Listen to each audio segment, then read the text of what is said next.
Be here now. Just be here now.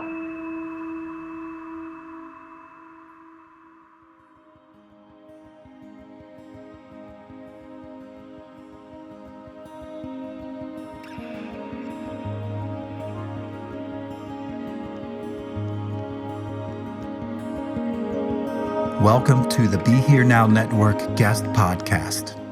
This series features talks from a myriad of modern spiritual teachers expanding on how we can all live a life in balance. If you're interested in supporting this podcast, please go to BeHereNowNetwork.com/guest.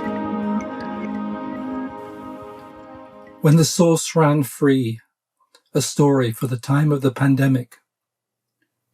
I am recording these words in the second year of the great pandemic.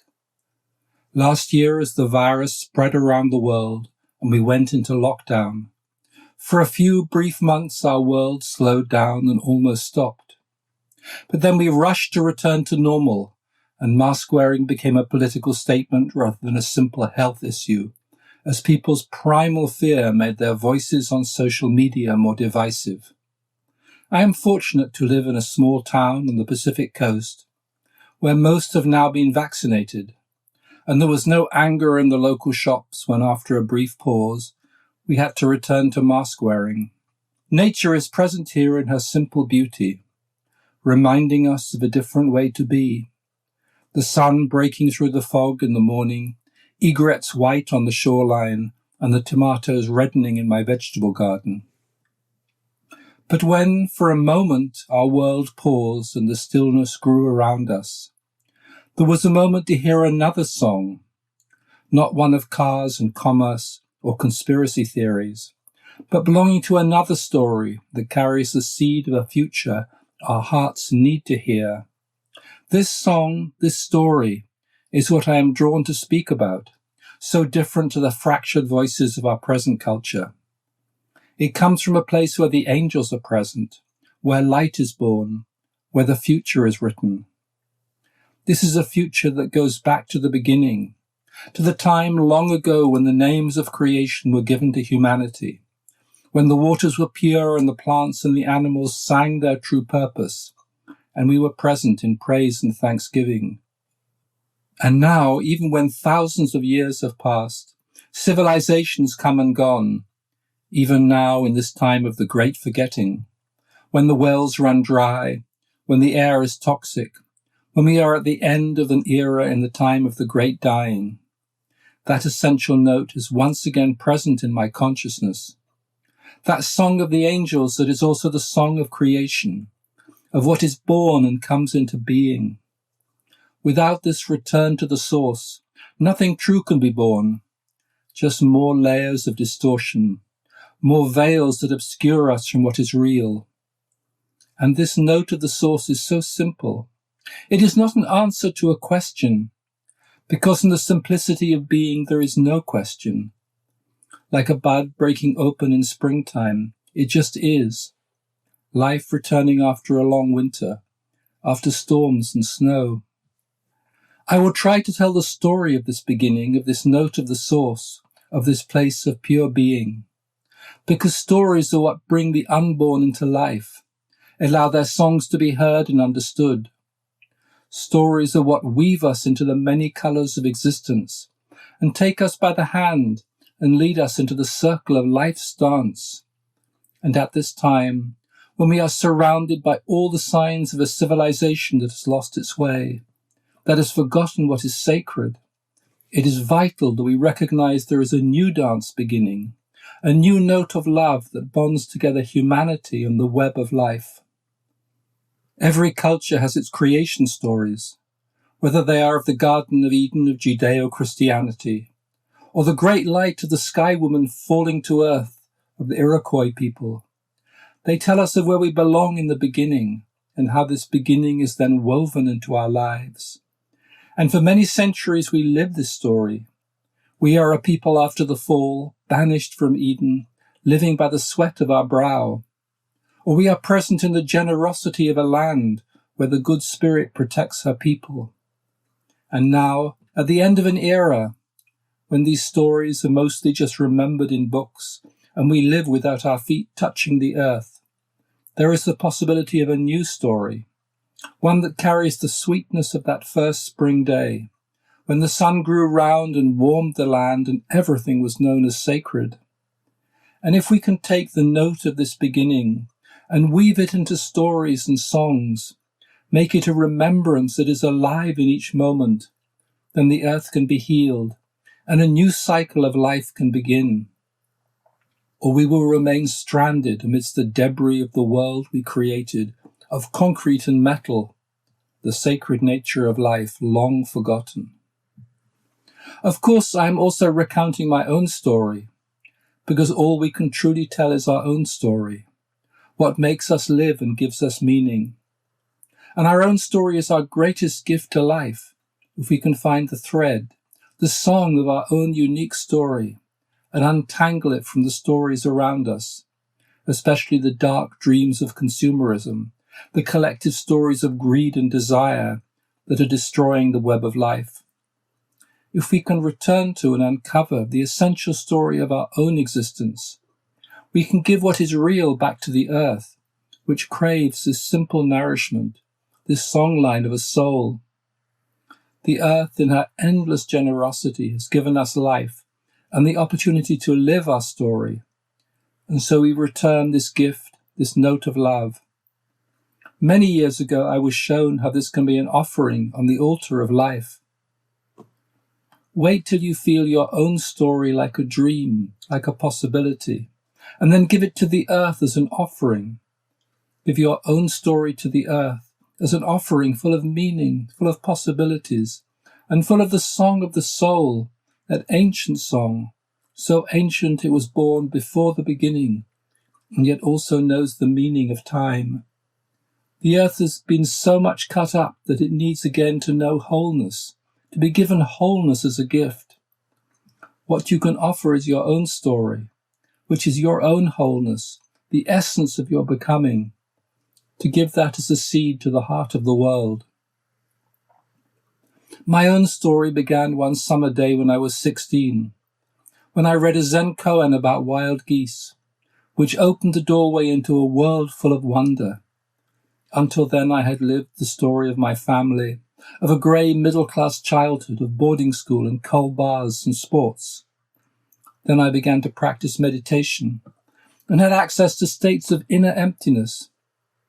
But I was also given a key to a world full of light and laughter, sunlight reflecting off water.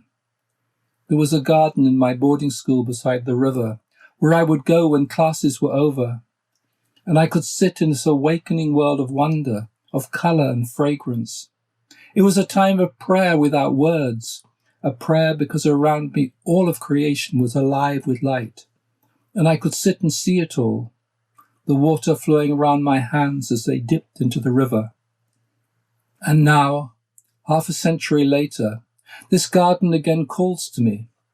Its story speaks to me of a different way to be, that belongs to both silence and love, as well as to the simple sounds of nature, bird calls and wind in the trees, water moving over stones.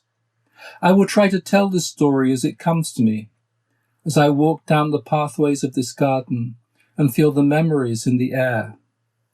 This for me is the world before the fall, before we forgot, when magic and wonder were as present as the breath. But before I walk down these pathways, even before I enter this garden of magic and beauty, where the fragrant honeysuckle hangs over the wall and the jasmine is a symphony of white sweetness, I must speak a little of the darkness, because in our present time, a dark thread is being woven into life's tapestry. This pandemic has faced us with a collective suffering, fear of death and fear for the health of loved ones, as well as for our own future. There is also the pain of the poor, hunger and destitution, the migrant worker without home or job or food. This suffering is real and touches upon the social and racial inequalities of our present time. And as this unfolds around us, we also face the prospect of many calamities that await us as climate collapse enters our world more fully. Not just as a scientific prognosis, but as a fully felt reality, creating more refugees and migrant camps, starvation as the crops fail, as drought and floods come more frequently, as the wildfires burn our homes. Yes, we have seen the seeds of love and compassion as communities come together to help and support each other. But we cannot deny the dark side of the coming years, as anxiety becomes fear, hunger becomes famine, social unrest becomes social collapse, as nationalism rises and borders close. This time of transition will not be easy. There is a dark price to pay for our abuse of the earth, for the years we have lost in our patterns of denial, in our exploitation, greed and corruption, despite all the warnings we have been given. The first time we walked in the garden long ago, it was as children, innocent, naked, unknowing. Now, if we remember to walk through the door that is always open, we will have paid the price of our forgetfulness. We will have suffered and bled. It cannot be otherwise. And now that we have wandered so far from the source, there is a need to remember our origins, to return to the place where we were born long ago. Our scientists tell us that the origin of our universe was the Big Bang almost 14 billion years ago, when from out of non-existence, first light was born, and then the physical universe came into being. And then, only 4 billion years ago, life first appeared on this planet. But our home is not just the physical world, but also the numinous world of the soul and its stories that describe our world coming into existence, from Aboriginal dream time, for example, which belongs not to some definable past, but to every when. Or as the mystic experiences, all around us, every moment of every day, the dance of life coming into existence as the infinite emptiness takes on form. But this deeper understanding of our existence has been covered over by the concepts of our rational mind and its patterns of thought. And so in order to reconnect with the source, we need to uncover and return to a more pristine consciousness. We need to re-enter the garden where life and light and love were first woven together, where the threads that define our existence came into being. This garden is hidden all around us, present in places our rational self cannot enter. Here the angels stand guard, keeping the integrity of what is sacred, holding the light of the first day. And they are also waiting for our return, for us to walk out of the cloud that covers us, this fog of forgetfulness, and return to what is sacred, what is essential, what has neither past nor future, even as it embraces both. Yes, we are born from stardust and that first light. We came whirling out of non-existence, and we carry this memory in our DNA, in the cells of our body and memories of the soul.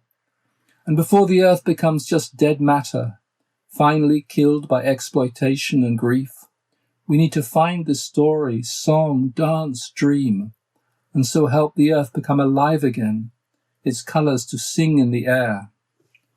Because just as stories nourish our soul, give us a sense of belonging, so too do stories nourish the earth in hidden ways. This is part of the ancient covenant between humanity and the natural world, how magic is woven into the web of life and how that magic can come alive again. In the songlines of Dreamtime, in the images of the first peoples, sparrows engraved on stone, or the animals bison and bulls, even a rhinoceros painted on the cave walls in southern France. Our rational world may have banished magic from our consciousness, but it is still very present in the earth and her ways. It speaks of the hidden mysteries of life, the power of sacred place, or the healing properties of plants. This is traditionally the domain of the priest or shaman, but it is also our common heritage, part of the wisdom of the early days. And when we speak to the earth with reverence and thanksgiving, when our stories are true, then the magic within the world can come alive and can nourish life, clear the water that has become polluted, return to it powers that have been lost. Just as we have forgotten how to deeply listen to the earth, so we have lost the knowing of how to speak to her. We no longer have rituals that bind us together, nor do we listen to the wind or the sound of plants growing. And we no longer know the words that can commune with her or the stories that sing to her. All this is waiting to be rediscovered because it is our heritage, belonging both to our past and our future, our shared journey together with the earth, the beat of the drum and the cry of the flute, the sacred song and the sound of feet dancing. All these are the ways our ancestors knew how to commune with the earth. Different music, different songs for the seasons, for times of planting and harvesting, for the hunt, the scent of ceremonial tobacco hanging in the night air. And so we need to relearn how to speak to the trees and the rivers and the stars, to whisper our deepest secrets to the still night air, and remember how we are all one family, bonded from the very beginning. And with these words, I am trying to tell the story of the early days, of laughter and joy and belonging.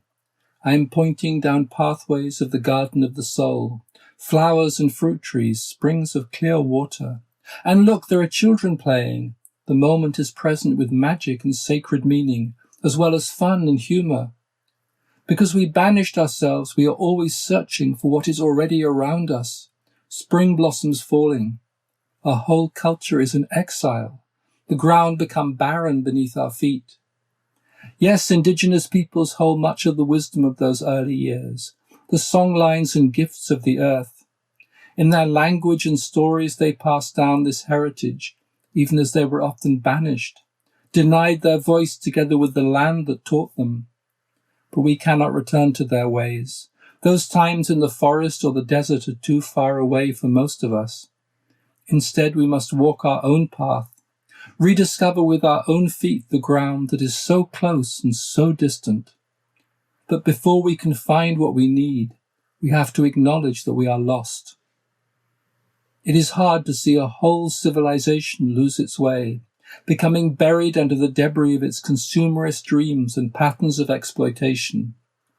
But what has been lost can be found in a new way, as a reawakening of the soul of humanity and the soul of the world.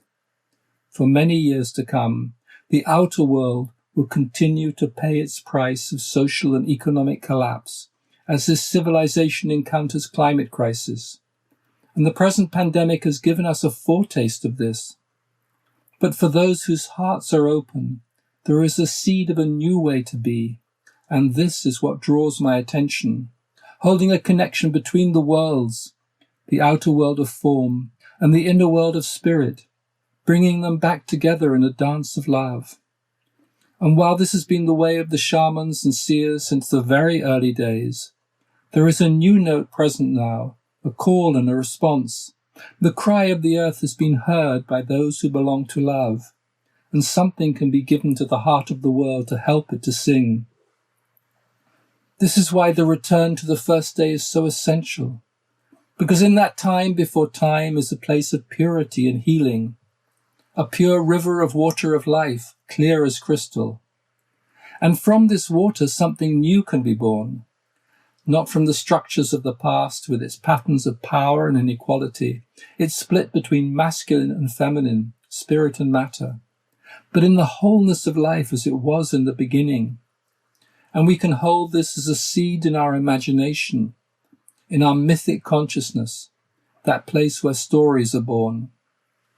Like all seeds, this new beginning will wait, germinating in the darkness until the outer world turns and a season of spring comes back to the land. Sadly, because of our greed and abuse of the earth, this coming season of winter, of darkness, may last decades.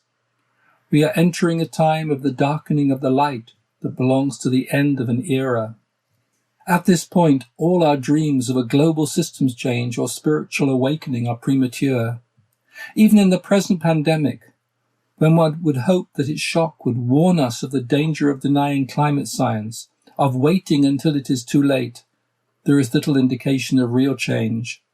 Rather, we are witnessing a desire to return to normal as quickly as possible, even though, as a piece of graffiti in Hong Kong written early in the pandemic stated, "We can't return to normal because the normal that we had was precisely the problem. And because our global systems based upon the myth of material prosperity and the fantasy of continued economic growth are so entrenched, supported by autocratic leaders and corrupt corporations, we are already returning to cheap flights and disposable goods, continuing polluting our air and filling our oceans with yet more plastic, clear-cutting more of our ancient forests for palm oil plantations. Present power structures and fear of real change will ensure that we perpetuate the imbalance that caused this crisis and the social and racial injustice that makes sure that the poor suffer most. To escape the life of commodity and replace it with a life of community, and learn once again to live in harmony with nature, will take time and pain as the old structures break down.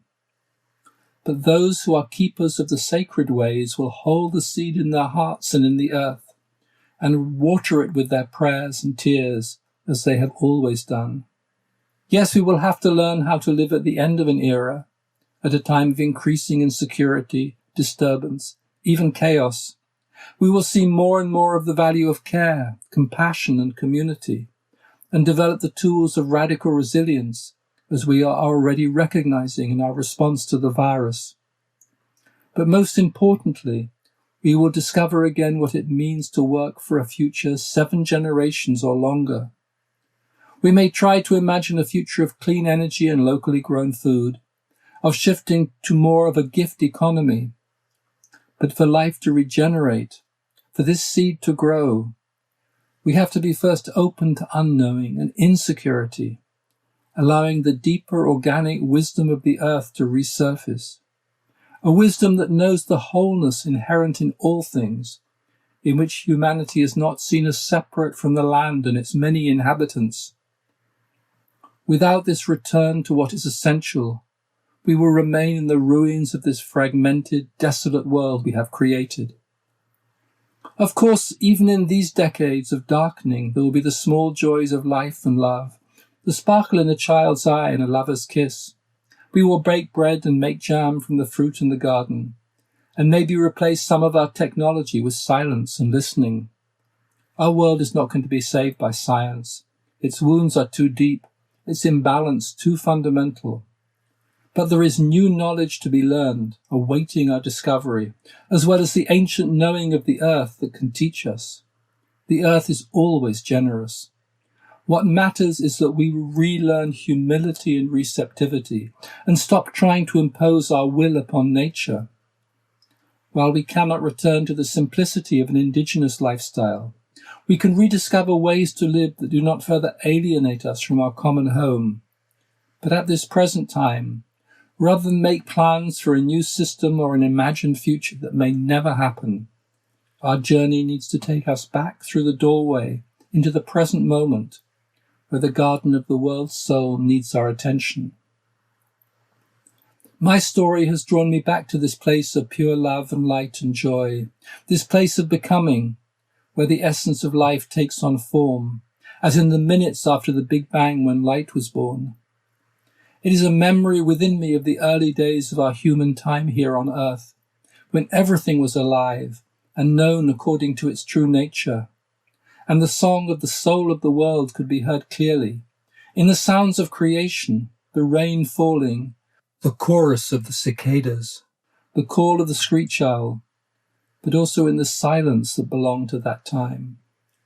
And now, as the sun has broken through the mist in the early morning, and I look out on the garden my wife created on the hillside near our house, I can still feel this presence. Here it is late summer, the apples ripening, and we wonder whether the pair of crows sitting on the fence will eat them before us. So many colours are present, purples and yellows and pinks, hummingbirds, tiny beaks drinking nectar. This is a meeting place of the worlds where all are welcomed, the spirits of the land and beings of light, full of natural magic. This is how it always was in the beginning. The coronavirus pandemic has revealed how quickly an imbalance in nature can and will affect us all, suddenly, without concern for borders or boundaries. We have witnessed our healthcare system being overwhelmed, our economic structures failing, with social inequality growing as the lines for food banks lengthen. And anyone not caught in the delusions of denial knows that this is just a warning, a harbinger of our coming climate crisis.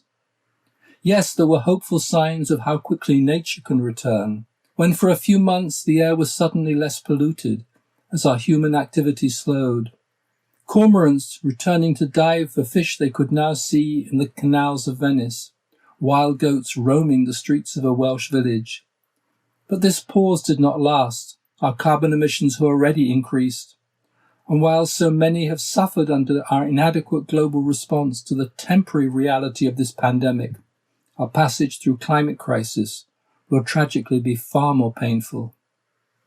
To limit this coming crisis, there is much work to be done in the outer world, cutting carbon emissions and understanding the real potential of solar power, agroecology, and working on post-growth economic models that can heal our present social and racial inequality. We will all need to participate in ways to let go of the old world, to simplify, to live more sustainably.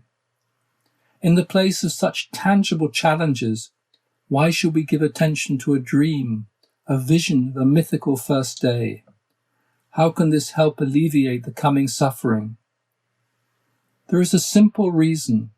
We are the children of a civilization that has lost its way, that has put financial profit before well-being, and is pathologically destroying its own ecosystem. Unless we find our way back, all of our efforts will not bring the world into balance. There is a vital need to return to the root of the root, and at the very core of our predicament is our forgetfulness of the sacred nature of creation. Having forgotten that the earth is sacred, we use it as a resource to be exploited, and human beings have become consumers to fulfill this economic model. And so there is a need, a calling to return to the beginning, before the gates of Eden closed behind us, before we forgot the sacred nature of all that exists. It is a truth that every real journey is a return, to arrive where we started and know the place for the first time. Such a journey is one of remembrance, an uncovering of what is essential, even if so often hidden beneath the surface.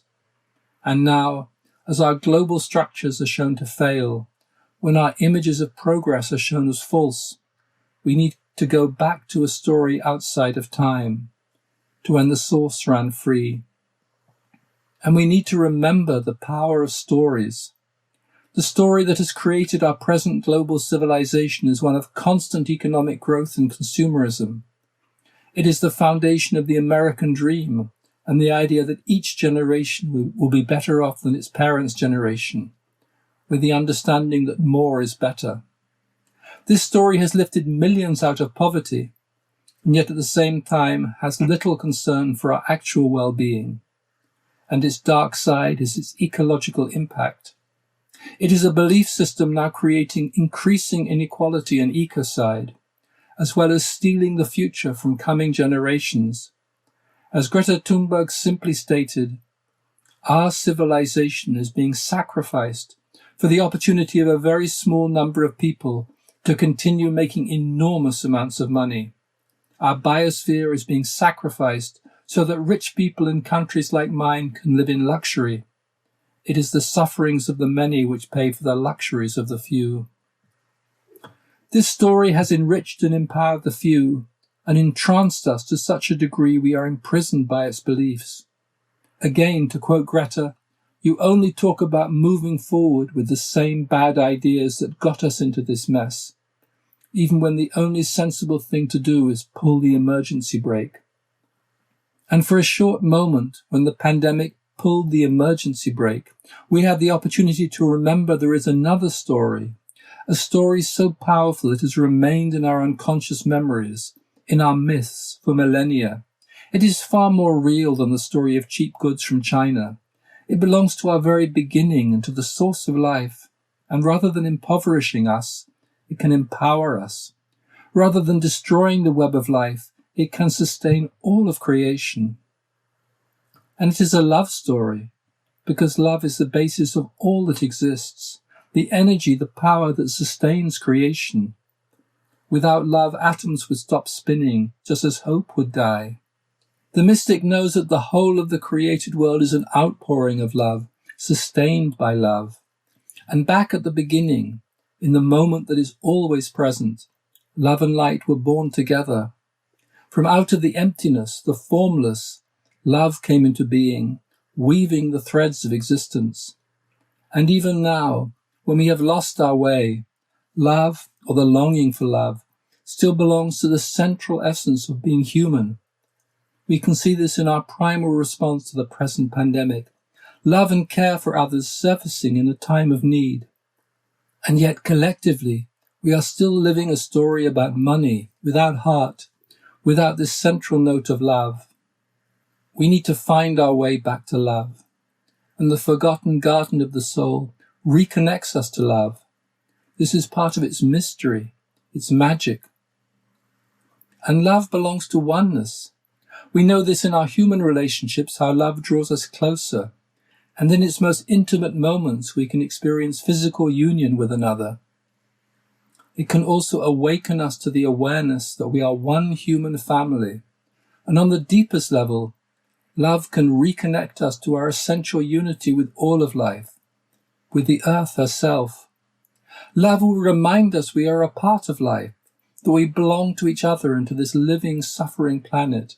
We just need to say yes to this mystery within our own hearts, to open to the link of love that unites us all, that is woven into the web of life. Only from this place of living oneness can we support each other in this present crisis, and then walk into a future that recognizes and feels the sacred nature of all that exists, and so help to bring our world back into balance. We can emerge from this pandemic with a deeper sense of our shared humanity and our love for our common home, its mystery and wonder, or we can remain stranded on the desolate shores of materialism, as in a supermarket where the shelves are increasingly empty. Love, like the garden of the soul, is not far away, hidden in some distant forest or behind a mountain range. Love is just here in our hearts, as well as in the air around us. And love is the ground of joy, the simple wonder of life being born. We can most easily feel both love and joy in the birth of a child, in this essential blessing, and then hear it in the laughter of children, watch it in their games, before they remember to be like their parents and to forget, before life is covered over, when it is still each moment lived for itself, before the demands of growing up come pushing in. Always, if one looks closely, something magical is present, something that can neither be taught nor learned, and is sadly often lost with teaching and learning. It is a bird singing and sunlight on water. Why some children are given this most precious yet simple childhood gift, while others never come to know it, is also a mystery. It may be more often found in a tenement than a mansion. I never knew it in my own middle-class childhood, and I do not think that my parents even knew that it existed. I had to wait to experience it through the eyes, the play and laughter of my own children, to sense its magic, and then sadly see it passing as they left childhood behind. I think it belongs to love, and that where love is present, it flowers and flows. Without love, there is no soil for joy. But love can be present in so many forms, there is no limit to where joy might show up, to where the wonder of life's springtime might bloom. Our journey is now to remember, to reconnect, to return to this place of love and joy and beginnings. This is where the future will be born, not in some plan or project, however well-intentioned. Without this wonder, life will be stillborn. Without this love, the days will be grey, rather than filled with colour and discovery. This is the beauty of the story we are being offered, something so simple, so primary, it is easy to overlook. But if we can recapture the laughter and wonder of children, if we can hold that note of love and bring it into our lives, into our cooking and companionship, into our daily encounters with each other and with the earth, then a secret will return. We will find that we are no longer exiles, but that the ground under our feet is sacred, and we are held, supported, nourished by life around us, by our friends and communities, human and more than human. Like a tree in a forest, we will know that we are not alone, but part of a web, a network of life, healing, helping, nurturing each other as it should always have been, before we decided that competition was more important than cooperation, before we forgot the original instructions, before we lost our way. How do we take a story off the pages of a book and return it to our lives? For most indigenous people, stories are part of their oral tradition, often told again and again, but also a part of their way of life, their relationship to the animals and plants around them, and the spirit of the land that was always sacred. Sky Woman scattered the seeds of all kinds of plants. The first seed was sweetgrass, whose scent helps you to remember things you have forgotten, while the legend of the salmon ensures the salmon's return each year by throwing the salmon bones back into the river. Story and ritual are passed down from generation to generation, shaping traditions and lifestyles, reflecting a living connection to the land. But now our culture and our land are dying because our central story has no heart, and its relationship to the earth is one of domination rather than cooperation or gratitude. In returning to the beginning, we need to find a place where this story can come alive and speak to us in our own language. Then its magic can awaken, and the simple power of a living story can help us to live in harmony with the earth, both physically and spiritually. We can return to the bond of love that is at the core of our shared existence. Once again, we can journey together with the earth. It is essential to understand that for early storytellers, the seen and unseen worlds, matter and spirit, were not separate. Animals are imbued with spirit. Mountains, lakes, and other sacred places have spiritual power. There are many places where one can feel the presence of the spirit world, in groves of old trees or amidst ancient standing stones. The senses become more attuned to what is unseen, to feelings rather than facts. So, for example, a Tibetan Buddhist pilgrimage from place to place is also an inner visionary journey. There is no separation between them. Waking and dreaming intertwined in the original stories. Sky Woman's original instructions, still valid today, instructed the people to use your gifts and dreams for good. Even in today's forgetfulness, the power of spirit can be felt in moments in nature. I remember when as a young man I first experienced a tropical storm while on an island off the coast of Papua New Guinea. First I could see a wall of dark clouds stretching from sea to sky on the horizon, and then the wind came, bending the palm trees almost to the ground. Finally the rain arrived, a vertical wall of water saturating everything in moments. It was magnificent, powerful, leaving me soaked and in awe. All of my senses were immersed, attuned to its strength. On a summer's morning, a web of dew sparkling in the early sun evokes a similar quality of wonder, though for a fragile, transient beauty.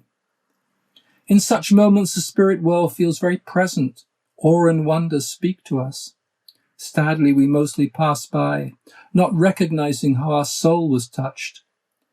But if we can stay with these moments in and out of time, we will find we are present in a world very different from our busy lives. We are back on the earth where our ancestors walked, before a curtain fell between the worlds, before we began to forget. Here there is no time, no image of progress, no need to possess or accumulate. Instead, we are present in the life that nourishes our soul as well as our senses. This is the story of the first day, and if we can hold it, feel how it speaks to us, then we can help it to move into the pages of our own life. And then our life becomes not just a journey through time, but a pilgrimage that takes place in different dimensions and leads us, like the passage through the labyrinth, back to the center, to our secret self waiting to be discovered and then lived. And if we can leave behind the idea of separation, we will discover that our secret is also part of the earth's secret, our dreaming part of the earth's mystery. This is the rich tapestry of interweaving worlds that is part of our heritage, that remains in storytelling, where the land is alive, animals and birds can speak, and trees can reach out to us. Consciousness is not just limited to people, but belongs to an animate world that we all inhabit. The simple power of story can return us to a living earth in which God is alive and magic is afoot. In order to step back into the story of the first day, we need to find a moment that speaks to us, that takes us out of the confines of our rational self into a more multi-hued, multi-dimensional reality. This is our older mind that thinks in images rather than words, that dreams and is more fluid than our linear thoughts. Children still live in this pre-rational self, as do artists, poets, and lovers, and they help to keep open the door for others whose consciousness is more constricted. But we can all reconnect and remember. It is where all of our stories began. Because we are at the end of an era, a time of dying, we are also at a beginning. This is the nature of time that is not linear but cyclical, like the seasons and the sun. As we watch our systems fail, we have a simple choice of whether to remain with these patterns of human and ecological abuse, or can we imagine a different way to be that recognizes the sacred nature of all creation. There are signs of this second path in the ways of the first peoples, their earth wisdom, but so much has been lost along with their language and land, clear-cut like the ancient old-growth forests. In our Western culture, there are fewer traces of this earlier knowing. We have lost the teachings of the pre-Christian pagan world, and instead inherited a culture in which the earth is not sacred or magical, but a place of exile from heaven. And the dominance of rational thought in recent centuries has made our exile more total. Myths, dreams, and stories have lost their power. But if we are to survive the coming winter, we need to reclaim their numinosity, to walk in the symbolic landscape of our ancestors, and to hold that experience as a seed for the future. This story I have been telling of the first day is just one way to remind us of what we have lost, of how we might return to the garden. Just as there are many pathways in the garden of the soul, there are many ways to come to the gateway. What matters is that we value this work of our inner self and how it can lay a foundation for future generations. If we make this work of remembrance and reconnection, then the children of our children's children will find the signs that they need to help create a civilization that is not an exile, but a place of belonging. And maybe, if it is born from love, the heart of the world will start to sing, and spring can come again to the land.